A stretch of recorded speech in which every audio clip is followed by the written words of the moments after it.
How's it going, everybody? MrSharpySon here for a little discussion video. So, the Game Awards recently announced their nominees for Game of the Year. The choices were Control, The Outer Worlds, Sekiro, Shadows Die Twice, Death Stranding, and RE2 Remake. Now, to be honest, my personal pick for the Game of the Year isn't even on this list. The one I'd choose for Game of the Year would have to be for Devil May Cry 5. Between the story, the addicting gameplay, the replayability, I must have played this game, went through it like 5 times. And just that fun. The characters and so many other factors makes me want this as my favorite game of the year. I still haven't even gone through and done the Hell in Hell difficulty yet, and I plan to very soon. There's a little bet I have with my friends that would probably get me back to do that.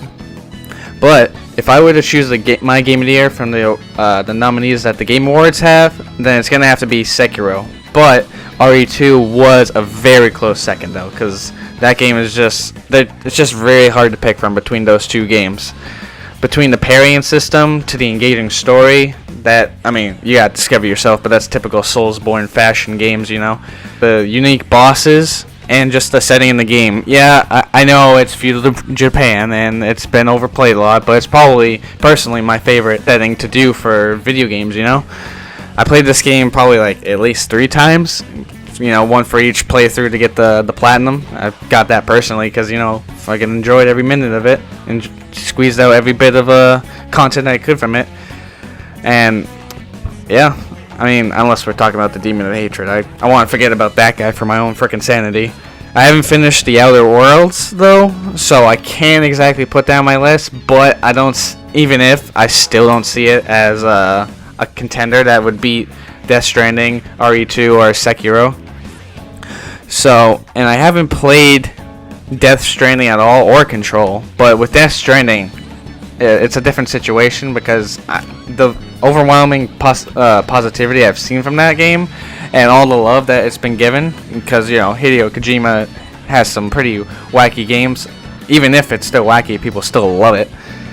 And yeah, it's one of those games in previous years with 2018, I never really played Red Dead Redemption 2, or in 2017 I couldn't get into Breath of the Wild, but I could definitely see why those games were picked for Game of the Year. Actually, no. 2018 had God of War, so yeah, I mean, God of War I played, and I could definitely see why it's Game of the Year too, but I digress. Those are just examples. With Control, I don't see it because I haven't heard much of it, to be honest with you guys, so I don't see that being picked. And I can definitely see RE Remake getting the Game of the Year because I've heard nothing bad about that game at all. It's definitely, ever since it came out for launch, it's definitely had some great fucking good press and great positivity, and it's definitely set a new high for remakes and remasters, and I hope that most developers see the work that Capcom put in and apply it to their other games. There could be some great old games that could come back and look fucking beautiful and change the way it's been played, you know. But yeah, overall this year has definitely been a good selection of games that could be definitely hard to choose from. It could be hard to choose from all the games, but in the end, I think I'm gonna have to go with Sekiro. It's a game that has the gameplay and it has the story and the setting that stuck with me, and it will be for a long time. I don't see it being the winner, but hey, you never know. It's the Game Awards. They have surprises. I thought Red Dead 2 was going to win last year, but, you know, God of War did, so that was great. So, yeah, that's going to be it for me. Thank you all for watching. Thanks for listening to my stupid little spiel, and I'll catch you all in the next one. Peace.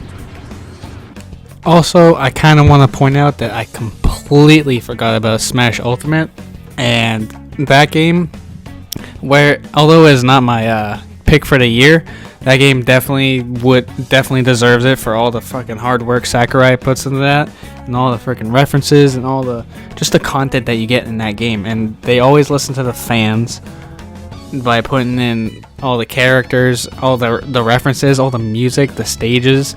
It's just a perfect love letter to anything that Sakurai loves, for characters and everything else, and it's just the perfect fighting game. It probably is my favorite fighting game of all time, and I'm surprised I completely forgot about that during the video.